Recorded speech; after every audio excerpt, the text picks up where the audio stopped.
7번째 주일 예배를 성부와 성자와 성령의 이름으로 시작하겠습니다.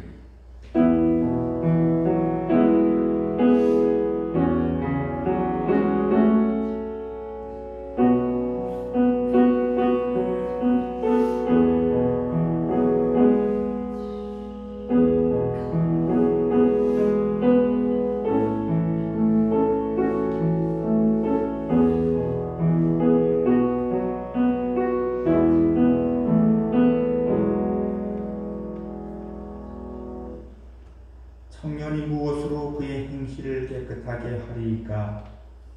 주의 말씀만 지킬 따름입니다. 내가 전심으로 주를 찾았사오니 주의 계명에서 떠나지 말게 하소서. 내가 주께 범죄하지 아니하려 하여 주의 말씀을 내 마음에 두나이다. 아멘. 다 자리에서 일어서서 찬송가 45장 찬송하십니다. 45장입니다.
찬송가 뒤에는 부정문 1번, 10편 1편을 교도하셨습니다.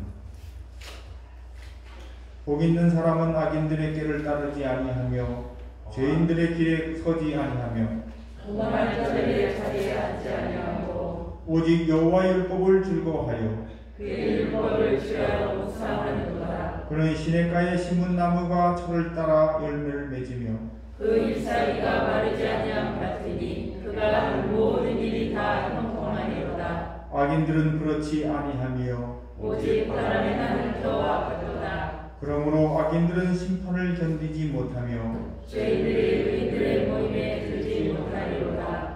무릇 의인들의 길은 여호와께서 인도하시나 악인들의 길은 망하리로다. 아멘.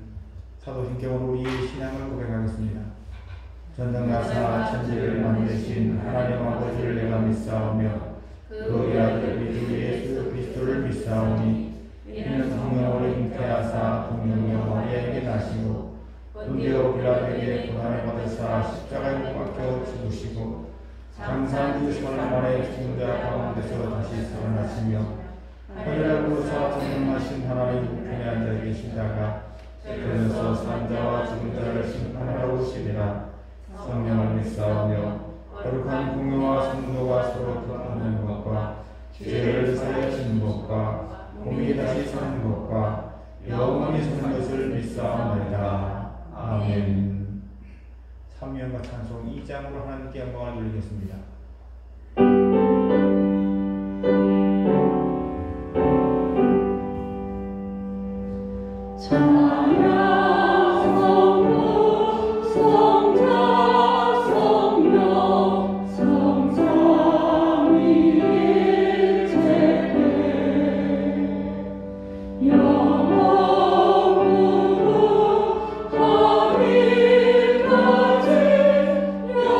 영광을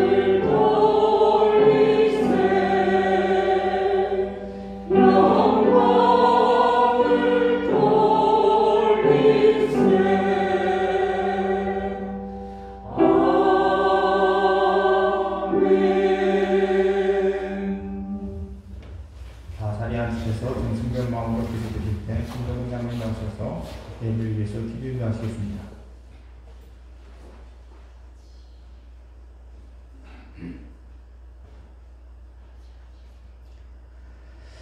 언제나 사랑하심과 크신 은혜로 함께하여 주시는 아버지 하나님, 그 하나님의 크신 은혜를 감사를 드립니다. 하나님, 오늘도 코로나19 바이러스라는 감염병 때문에 많은 나라가 또 많은 사람들이 두려움과 공포 속에 휩싸여 있습니다.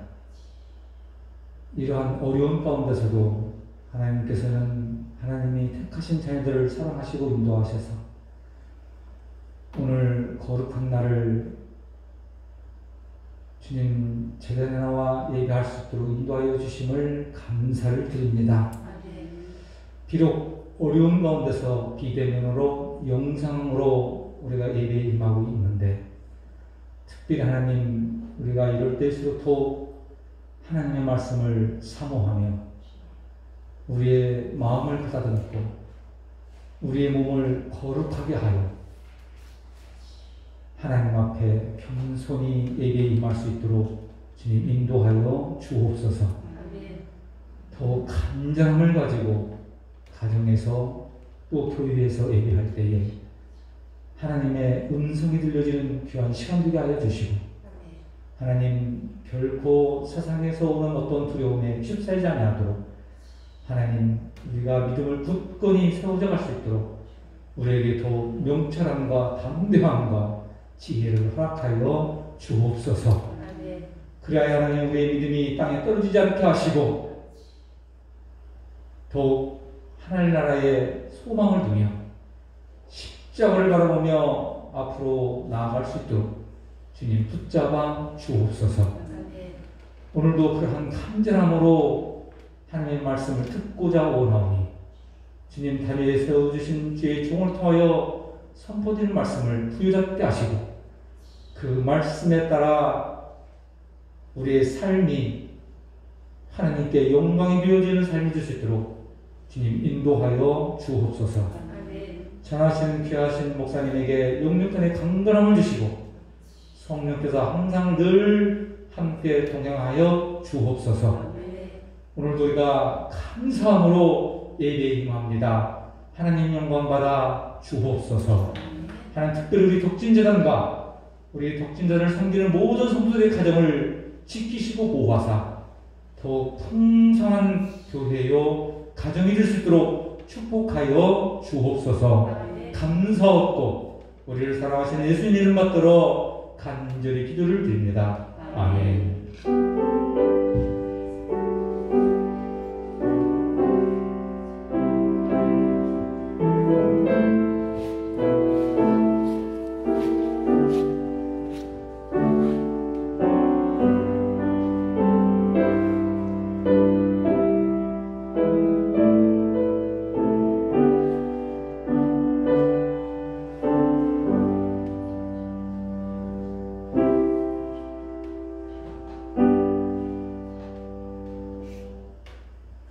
다 같이 찬송가 205장 찬송하겠습니다.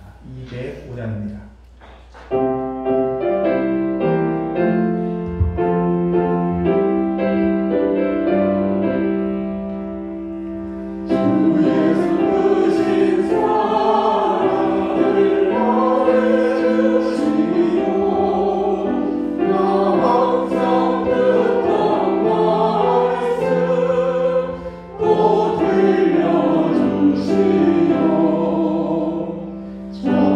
주여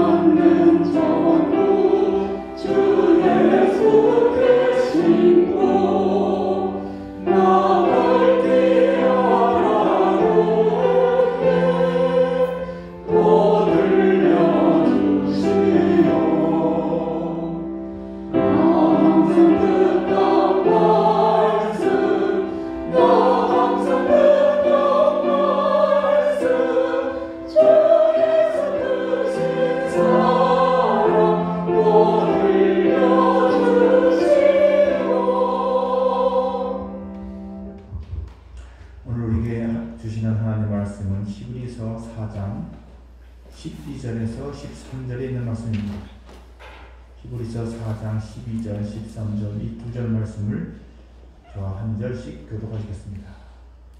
하나님의 말씀은 살아있고 활력이 있어 좌우에 날선 어떤 검보다도 예리하여 혼과 영과 및 관절과 골수를 찔러 쫓기기까지 하며 또 마음의 생각과 뜻을 판단하니 지으신 것이 하나도 그 앞에 나타나지 않음이 없고 우리의 결산을 받으실 이의 눈앞에 만물이 벌거벗은 것 같이 드러나느니라. 아멘.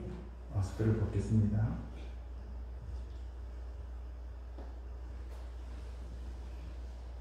주님의 은혜와 축복이 여러분과 여러분 가정에 충만하게 있기를 주의 이름으로 축원합니다. 아멘. 자, 오늘 본문 말씀은 참 익숙한 말씀이죠.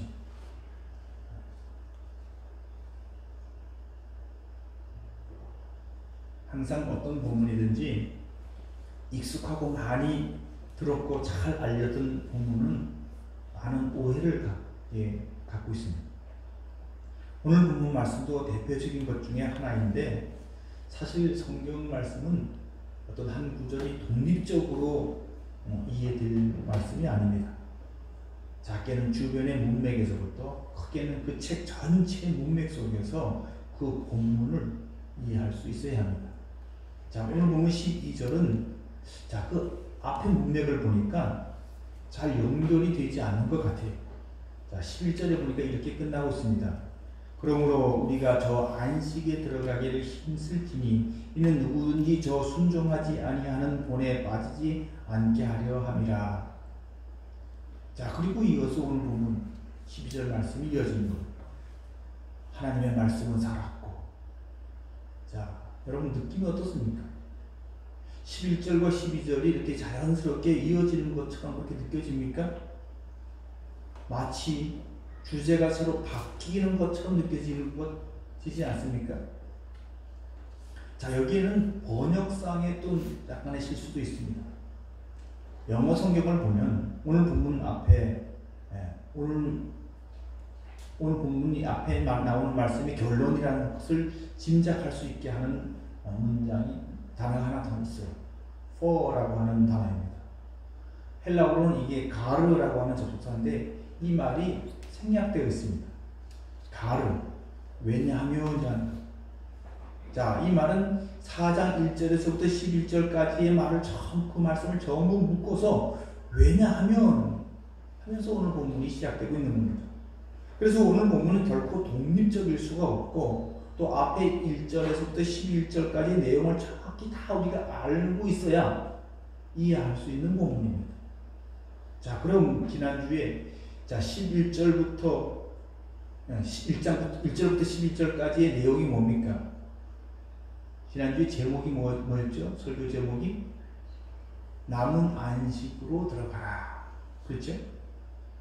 안식은 단순히 노동 안 하고 일 안 하고 땀 안 흘리는 거 이게 아니다고 말씀드렸습니다.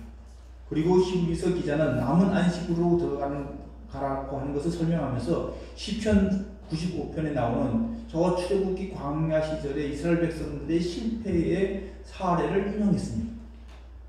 왜 그들이 가나안에 들어가지 못했을까요? 두 가지 이유가 있었다고 말씀드렸죠.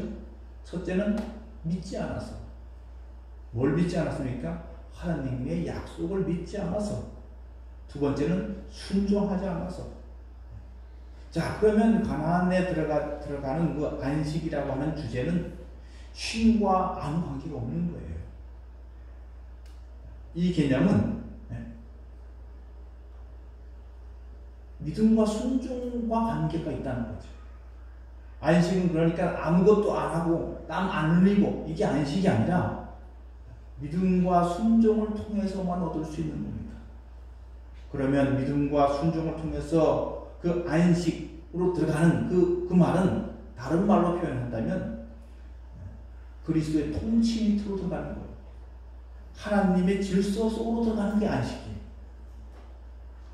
아무것도 안 하는 것이 안식이 아니라 그리스도의 통치와 하나님의 질서 속으로 우리의 삶에 들어갈 때, 우리의 삶의 가치가 그 안에 있을 때 비로소 인간은 진정한 안식을 누릴 수 있다라고 하는 것이 지난주 설교의 큰 주제였습니다.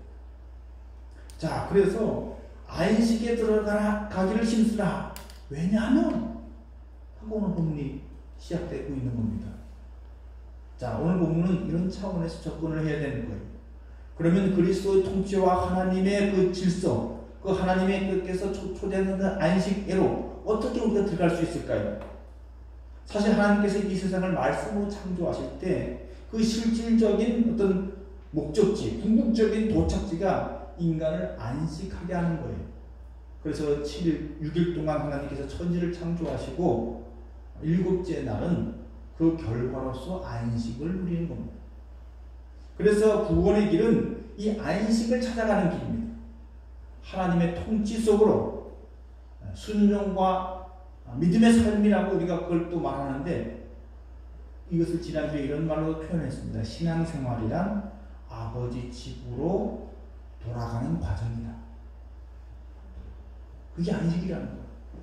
자, 그러면 어떻게 우리가 해야겠느냐?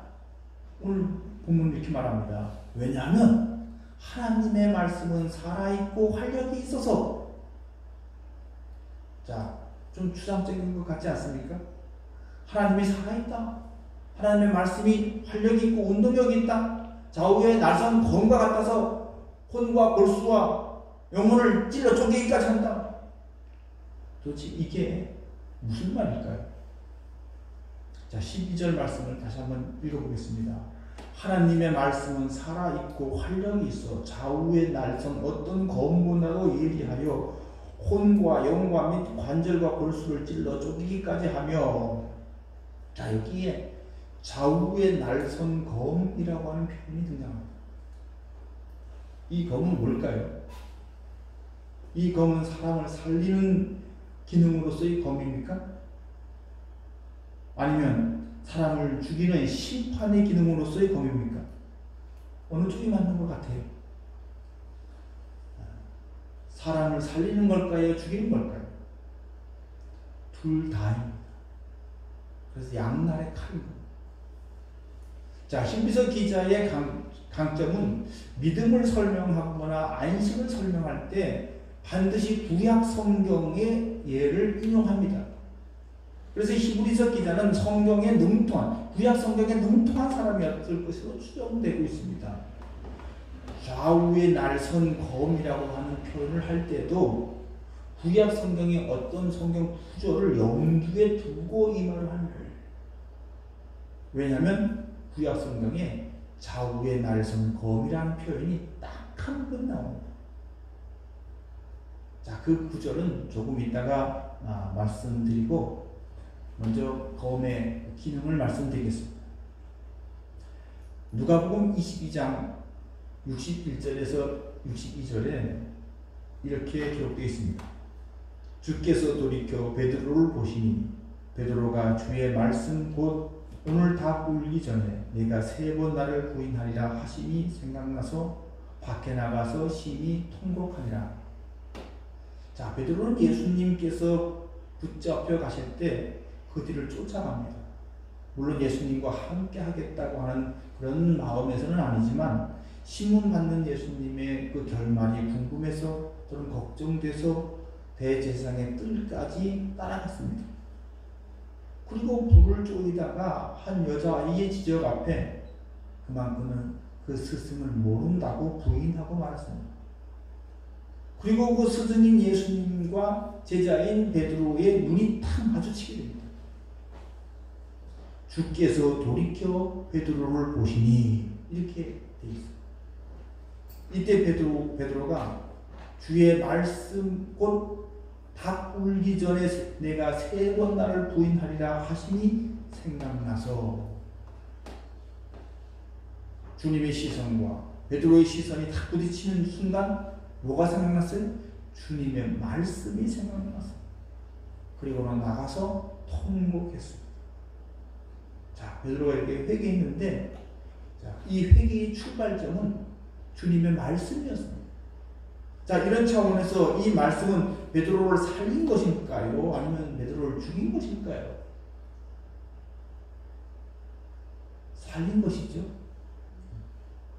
그러나 그는 여기서 여지없이 무너집니다. 완전히 무너져요. 골수가 찢어지는 거죠. 그렇죠? 심령이 찢어지는 거죠. 소리도 못 내고 무너집니다.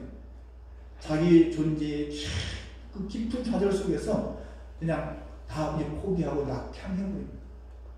말씀이 찔리 말했어요. 옛날 자기 삶으로 돌아가서 예수님 만나기 전에 들고 다니던 그물을 들고 이제 바닷가로 나가서 다시 어부가 됐습니다.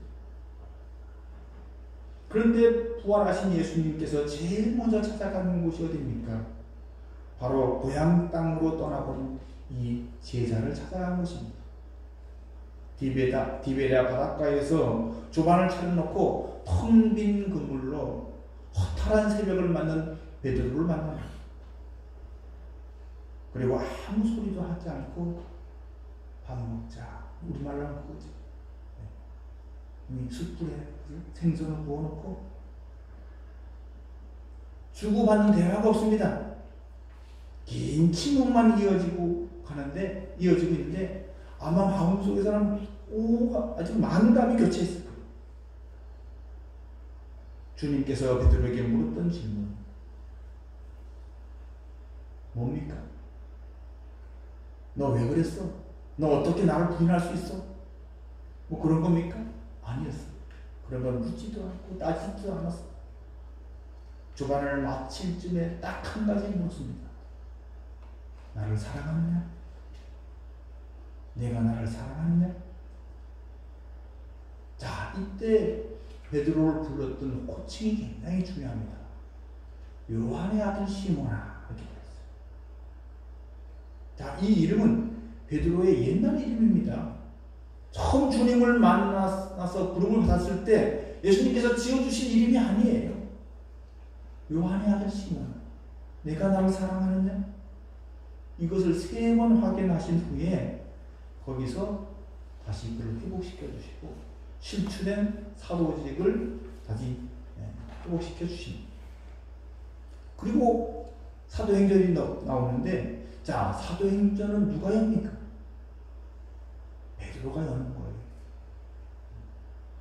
강력한 성령의 임재에 붙들려서 사도행전을 열고 이방인들을 향한 선교의 문을 누가 엽니까?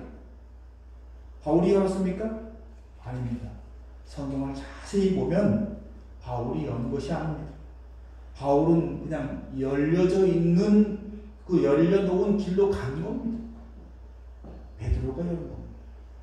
고넬료의 집을 방문해서 하나님께서 이방인들도 사랑하신다는 그 사실 앞에 그에게 복음을 전했고, 거기에도 성령이 임하는 것을 보면서 하나님께서 이방인들도 사랑하신다는 것을 확증받게 된 것입니다. 그러니까 베드로가 이방인 선교를 하는 겁니다. 그리고 마지막에 그는 감히 내가 주님처럼 어떻게 십자가에 못 박혀 죽을 수 있느냐? 나는 십자가에 거꾸로 매달달라고 했어. 십자가에 거꾸로 매달려 순교했다고 전해지고 있습니다. 자, 사랑하는 성도 여러분, 그런데 예수님과 베드로가 처음 만났던 이 장면을 한번 생각해 보십시오. 안드레가 자기 형제 베드로를 예수님께 소개합니다. 예수님께서 베드로를 처음 만나는 순간 이렇게 말씀하십니다. 장차 내 이름을 게바라 하리. 게바가 뭡니까? 이 아람어예요. 번역하면 반석이라는 뜻이에요. 이걸 헬라어로 베드로라고 합니다. 자, 예수님을 처음 만난 베드로는 반석이 아니라 원석이었어요. 그냥 잡석이었습니다. 그런데 그 안에 주님은 반석을 발견하시고 반석을 계획하시고 베드로 속에서 반석을 그려내십니다. 그리고 베드로는 수없이 넘어지고 수없이 시행착오하고 엄한 짓도 수차례 하고, 그리고 나중에는 스승도 부인하게 됐습니다. 자, 이런 절망의 언덕이 다 지난 후에 부활의 주님을 다시 만난 후에 실제로 이름만 베드로가 아니라, 이름만 반석이 아니라 실제 존재가 반석이 된 겁니다. 시몬에서 반석 베드로로 바뀐 겁니다. 자, 그런데 여러분, 이렇게 질기고 길게 그렇게 좌절하고 낙심하고 실망시키는 그를 그렇게 끝까지 포기하지 않고 붙들고 그를 이끌고 갔던 그 힘이 뭘까요? 그게 말씀 아니겠습니까? 주의 말씀. 자, 베드로는 계속 하나님의 말씀대로 빚어지고 다듬어지고 만들어졌던 것입니다. 주님은 베드로를 만나는 그 순간부터 그 안에서 반석을 그려내셨습니다. 내가 이 친구를 반석으로 만들어야겠다. 그리고 그 말씀하신 대로 그 과정 속에서 수없이 깨지고 자빠지고 무너지고 실망도 시키고 절망도 주었지만 한 번 택한 그를 놓지 않았습니다. 포기하지 않았습니다. 사랑하시되 끝까지 사랑하셨습니다. 그 부인과 배반의 언덕을 넘어 옛사람으로 돌아가 버린 이 제자를 쫓아가서 결국은 그를 반석으로 만들어내십니다. 그리고 사도행전을 열게 하십니다. 교회의 반석이 되게 하신 것입니다. 자, 이것이 말씀은 살아있고 운동력이 있어서 라고 하는 말씀의 의미입니다. 자, 구약 성경에도 비슷한 예가 있습니다. 아브라함입니다. 자, 아브라함이 약속의 아들 이삭을 얻기까지, 그가 믿음의 조상이 되기까지 얼마나 험난한 어떤 배반과 불순종과 기다리지 못함과 원하고 추한 모습들을 보였습니다. 2번씩이나 자기 아내를 위해서 아내를 팔아먹었습니다. 오늘날 말하면 쪼다도 이런 쪼다가 없는 거죠. 이게 무슨 믿음의 조상입니까? 하나님의 약속을 기다리지 못하고 하가를 얻어서 이스마엘을 낳았어요. 자, 창세기 12장에서부터 시작된 아브라함의 하나님과의 동행은 이렇게 계속해서 삐끗거리고, 그죠? 기다리지 못하고, 견디지 못하고, 묻지도 않고, 기근이 나면 그냥 자기 생각대로 그냥 애고로 내려가 버리고, 내려가는 길목에서 엉뚱한 거짓말하고, 또 그러다가 또 아내를 또 팔아먹고. 자, 그런데 성경을 보면 이삭이 태어날 때 그 짧은 2절에 두 절을 표현하는데 이렇게 2절 안에서 이렇게 말합니다. 창세기 21장에 나오는데 여호와의 말씀하신 대로, 여호와께서 말씀하신 대로, 여호와의 말씀하신 시기가 되어서 3번 나와요. 하나님은 자신이 하신 말씀을, 아니 말씀 자체이신 하나님이시기 때문에 성실하게 자기 존재를 걸고 그 약속을 지키고 진행시키시는 분이시라는 거예요. 자, 그런데 오늘날 그 약속을 누구에게 하셨습니까? 아브라함에게만 하신 거예요? 베드로에게만 하신 거예요? 우리에게 하신 줄로 믿습니다. 아멘. 성경 전체를 통틀어서 하신 하나님의 약속은 바로 그 약속을 믿는 우리들에게 하신 거예요. 할렐루야. 네. 자, 그 말씀이 그래서 우리 인생을 주도할 것이고 그 말씀이 이 역사를 이끌어 나갈 것입니다. 이것이 하나님의 말씀은 살아있고 운동력이 있다고 하는 말씀의 의미인 것입니다. 그러므로 우리는 하나님의 약속은 불변하시다는 사실을 믿어야 할 줄로 믿습니다. 그리고 우리는 이 약속을 붙들고 살아야 합니다. 그 말씀은 살았고 운동력이 있습니다. 지금 또 말씀은 그 말씀이 성취되는 그런 능력의 말씀인 겁니다. 할렐루야. 자, 그러면 여러분, 안식에 들어간 사람은 어떻게 들어간 거예요? 잘 믿어서 들어간 거예요? 순종 잘해서 들어간 거예요? 그 말도 틀린 건 아니죠. 믿었으니까. 안 믿으면 못 들어간다고 했으니까. 믿었으니까. 그런데 또 정확하게 말한다면 말씀이 이끌어 가신 거예요. 그렇죠? 하나님의 은혜로 이끌림 받은 거예요. 말씀이 능력이 되어서 말씀이신 그리스도의 공로로. 할렐루야. 자, 그러면 지금까지는 이 말씀이 인간의 오욕의 그 역사, 그 속에서도 어떻게 확실하게 하나님께서 약속하신 그 약속을 성취해 가셨는가, 그 말씀은 어떻게 생명을 살렸는가, 이런 말씀의 긍정적인 한 부분을 봤다면, 지금까지 하나님의 이 말씀을 거부하고 하나님의 초대를 거절하고 복음을 영접하지 아니하고 그랬던 사람들의 결말이 어떻게 될 것인가. 자, 이것을 구약 성경을 통해서 우리가 다시 알 수 있게 되는데, 사사기 3장 4절입니다. 사사기 3장에 여기에 좌우의 날선 검이라는 말이 나와요. 사사기 3장 4절입니다. 남겨주신 이 이방 민족들로 이스라엘을 시험하사 여호와께서 모세를 통하여 그들의 조상에게 이르신 명령들을 순종하는지 알고자 하셨더라. 자, 가나안 땅을 이스라엘 백성이 텅 빈 진공의 상태로 주신 것이 아니에요. 이미 그 안에는 악한 문화를 형성하고 우상 문화를 일구어낸 가나안 일곱 족속이 살고 있었습니다. 자, 우리 같으면 이런 생각을 할 거예요. 이왕이면 젖과 꿀이 흐르는 땅을 약속해 주신다면 그냥 그거 다 청소 싹 해주시고 깨끗하게 비워주시고 정리 하나님 다 해주고 그냥 들어가라. 얼마나 좋았을까. 그렇죠? 근데 하나님은 그렇게 하지 않았다는 거예요.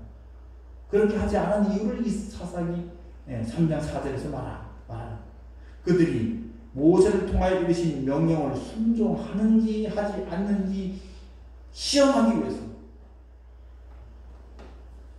자, 사사기는 이스라엘 역사의 실패를 경험한 역사. 그 실패의 결말을 한번 살펴보겠습니다. 자, 사사기 3장 12절 13절입니다. 이스라엘 자손이 또 여호와의 목전에 악을 행하니라. 이스라엘 자손이 여호와의 목전에 악을 행함으로 여호와께서 모압 왕 에글론을 강성하게 하사 그들을 대적하게 하심에 에글론이 암몬과 아말렉 자손들을 모아가지고 와서 이스라엘을 쳐서 종려나무 성읍을 점령한지라. 자, 이스라엘 백성이 악을 행하니까 하나님께서 이스라엘 백성들을 벌주기 위해서 모압 왕 에글론을 강성하게 키웠다는 거예요. 자, 모압과 암몬은 롯의 두 딸을 통해서 나온 후손들이죠. 참 역사는 무섭습니다. 불순종의 그 악이 뿌려놓은 씨가 이스라엘을 괴롭히는 하나님의 채찍으로 사용되고 있는 거예요. 계속해서 14절을 보겠습니다. 이에 이스라엘 자손이 모압 왕 에글론을 18해 동안 섬기니라. 자, 그러니까 이때 이스라엘 백성들이 가나안 땅에 들어갔지만, 약속의 땅, 안식의 땅, 가나안 땅에 들어갔지만 거기서도 뭐 했다는 거예요? 종살이 했다는 거예요. 애국에서만 종살이 한 것이 아니에요. 약속의 땅에서도, 젖과 꿀이 흐르는 땅에서도, 그 안식의 땅이라는 그곳에서도 종살이 했다는 거예요. 여러분, 우리는 다 예수 믿고 구원받았습니다. 예수 믿고 하나님의 자녀가 되었고 천국 시민이 되었습니다. 그런데 우리가 계속해서 믿음과 순종의 삶을 살고 있지 않으면 이스라엘 백성이 가나안 땅에서도 종살이 했던 것처럼 교회 다니면서도 세상에 종살이 하며 산다는 겁니다. 그렇지 않습니까? 자, 그래서 이스라엘 백성이 어떻게 했습니까?